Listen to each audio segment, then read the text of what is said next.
When you avoid the problem, it allows the mess to become hard, sticky, and grounded, and overall harder to move. And our life is very similar. Like, life operates basically in the same way. He was saying, he said he wanted me to break down the words hard, grounded, and sticky.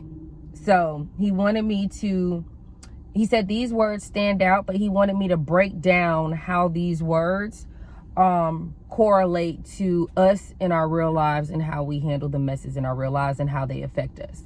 So he was saying, with the word hard/hardened, when we avoid the mess in our life, it can harden our heart unconsciously because you become complacent, unsatisfied, and stuck in the mess you created or allowed to be created. And when you feel like that, it means that the mess has already started to spread, and a spiritual fast needs to take place to break the cords.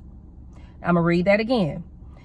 He said, for the word hard/harden, when we avoid the mess in our life, it can harden our heart unconsciously because you become complacent, unsatisfied, and stuck in the mess that you created or allowed to be created. And when you feel like that, it means that the mess has already started to spread and a fast needs to take place to break the cords.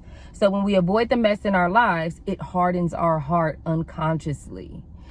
I was like, God, that is so good and so deep. So he also led me to look up the word, the definition of hard/harden. And I was like, well, God, I kind of know what that means. He was like, just be obedient. Listen to what I said, do. Okay. I'm sorry, y'all. Let me get to it.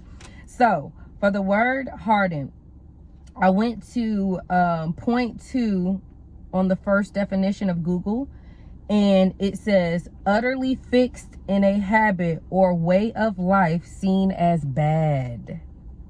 Y'all, I have never seen that definition for hard or hardened before. It says utterly fixed in a habit or a way of life seen as bad. Then he told me to get on, look up the Strong's Concordance or look into Bible Hub for the definition of hardened as well. And it says resistance or insensitivity to God's voice or will. It says resistance or insensitivity to God's voice or will. I'm like, what?